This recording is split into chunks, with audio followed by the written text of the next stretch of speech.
one of the questions which animates the presentation is how the climate accountability of, say, financial institutions is being charted out by some of the regulators, mainly the RBI, and what more needs to be done to make that, to ensure that. So we know that this is a context where a lot of presentations made reference to India being the third highest emitter.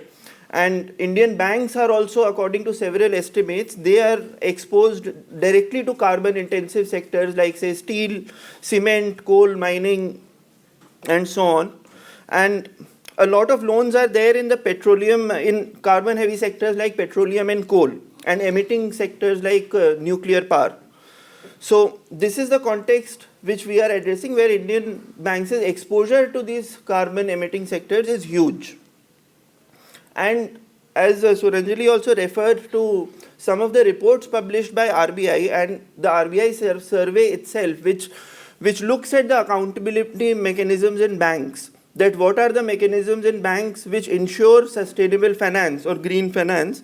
So those surveys find that Indian banks and financial institutions, and this includes like REC, PFC, and a lot of NBFCs.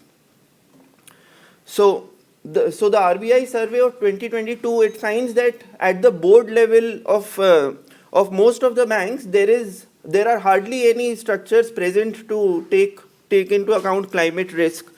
And most of the banks which were surveyed, in those banks, any kind of accountability mechanism at the directorial level is yet to be put in place. We also see that a majority of banks have not aligned their disclosure frameworks to any internationally accepted framework, and there was a reference to TCFD which happened in a previous presentation. And majority of banks do not have a separate business vertical which looks at the so-called ESG related investments. And the responses indicate that banks are yet to take steps in this regard. So, and most banks do not have a clear strategy in terms of amplifying their sustainable finance portfolio. And one of a report by Climate Risk Horizon, it finds that most Indian banks have not even begun to factor climate change into their business strategies. And some of this, just to give a broad timeline of events, like that the RBI has been trying to chart out and assess a path towards sustainable finance, take on board a lot of concerns which are being generated internationally. So this is a trajectory which we can see, which is usually like put beginning from 2007, when corporate social responsibility, sustainable development, and non-financial reporting was something which was talked about by the RBI. And then in 2022, 2021, 2022, the SEBI disclosure norms come in about the BRSR reporting, which was also referred to in a lot of presentations. And then in 2023, the RBI came up with a framework of green deposits. There was a reference to green deposits in the first presentation as well. So this green deposit, although it is a very small chunk of lending, but it's something which is where RBI is considering newer measures to ascertain that what is being called green finance is actually green. So like the RBI talks about the third-party verification of investments of green deposits. It talks about an annual impact assessment report, that whether the green deposit has led to any change or not. And it also talks about certain disclosures, like what was the amount of green deposits which was given the last year, the list of green activities, the amount which was allocated to such green projects, and also a copy of the third-party verification and assurance report, which will be produced periodically. So this is important because this is something which is putting in place certain measures of accountability at the level of the bank itself. Now, as it was mentioned earlier also, banks inhabit an ecosystem where you have government agencies, you have laws, and then the banks. But banks are also, as we see in some of these examples, that there are certain elements of governance which are being evolved at the level of banks themselves. So, Ranjali mentioned RBI's report on currency and finance. So a lot of measures in that are mentioned, which the RBI considers and advises. It hasn't taken up a very regulatory role or a role which prescribes where to invest or what exact practices to follow. It's coming up with certain frameworks. So it talks about disclosure requirements related to climate risk. It also talks about incorporating environmental risk factors in investments and risk management processes. It talks about something called green asset ratio, that what extent your exposure will be in green activities and to what extent it will be in conventional sectors. It also talks about green deposits. It talks about exclusion list, which is so far is implemented voluntarily only in one of the banks. And it talks about various governance structures. So the RBI sees itself in an enabling role. It's taking stock of how the space is evolving.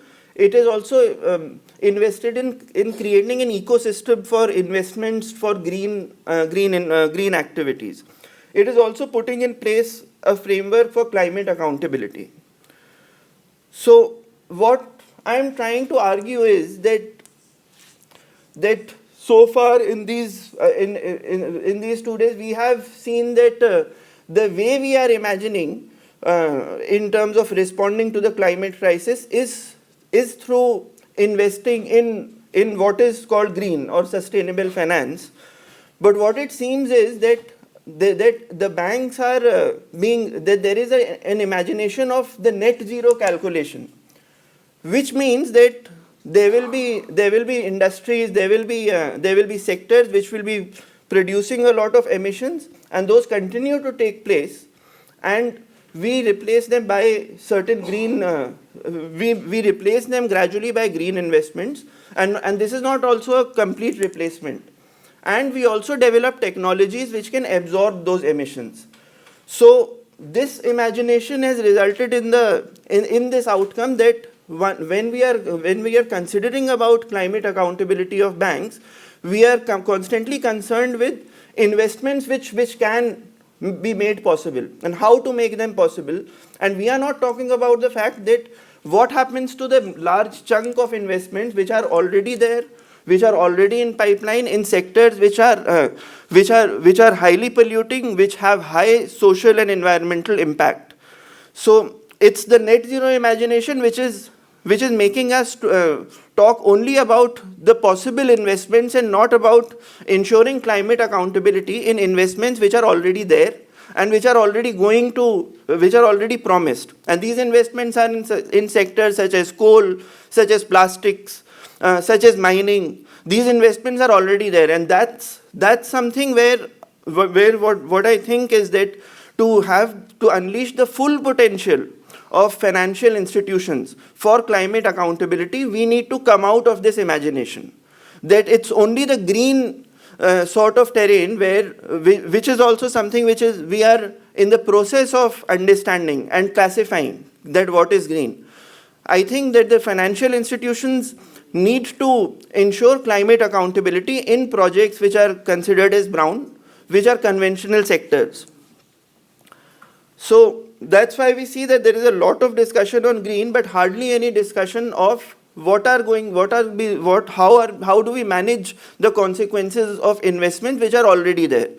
In the last session yesterday, we had among us people from Ennore who are affected by the gas leak, and throughout this last year we have seen various projects failing and various hydroelectric projects acting as multiplier effects, causing multiplier effect during times of natural disasters. But we don't see any kind of accountability from the investors. Even though the RBI conditions say that even in pre-existing contracts, you can change contract conditions with a notice as we see the consequences of a project. So this is one submission, that in order to unlock the full potentiality of climate accountability of banks, we need to come out of an imagination of net zero, which says that we gradually move towards green, and we hopefully will evolve technologies to absorb emissions from our brown investments. Yeah, so what we see is that there is a lot of talk in the media of banks hesitating to put money in coal, although that's something which is which it's difficult to confirm to what extent this is true, because even though the project financing seems to be going a little slow, but the government itself is pushing that the banks should be lending more and more to the coal sector. And there is very little talk of emissions from the infrastructure sector. And we know that in the last 1 decade, there has been a lot of emphasis, and there have been increased investments in the infrastructure sector, like road and highways. And despite the fact that we know from data that a lot of investments in infrastructure sector they have a long gestation period, and a lot of times they do not even make commercial sense, because we have seen in the past a lot of these investments turning into NPAs. So even then what we see is that, and these investments are also, like one of the reports by United Nations on a committee on projects, what it says is that transport infrastructure contributes almost 16% to emissions. So we talk about a lot about decarbonization in terms of coal, but there are other sectors where banks are putting money, and a lot of times where it aligns with the government's agenda, they are saying that we are giving this much money. They are proudly displaying that. Another thing is need for disclosures. This is a topic which has been dealt with in previous presentations as well. What we also know, what we know is, and what we understand through looking at the survey in terms of green projects, green investments, what are the impacts of green projects. We know that certain sectors are classified as green and are seen as green investments, but they actually have very grim social and environmental impact. So what we see is that the green is something which is a contestable category. It can be contested by the scientific community. It is also something which can be contested by the people on the ground. So this is why there needs to be disclosures which are specific to where investment is going. A lot of reports produce very generic disclosures. What we see we have seen there have been studies in other contexts where it has been seen that banks' investments and what the report which they produce about it, those are highly flawed, and they are often accused of greenwashing. So a lot of these disclosures need to be in public, so that researchers, that a larger community of researchers, students and people on the ground can hold institutions accountable. So in conclusion, like the 4 points that the RBI is in the process of surveying different modalities of ensuring accountability, but what it seems is that a net zero kind of calculus, which says that you expand investments in green, is something which may prevent financial institutions to unlock their potential to ensure climate accountability, because they can ensure it in a lot of investments which are already there and in conventional sectors which are promised. And a disclosure regime which is public oriented is something which will go a long way in understanding and assessing whether these disclosures are right or not. Even yesterday, the community members who had come, they did point. It was pointed out that what is coming out in the reports is something which is far worse on the ground.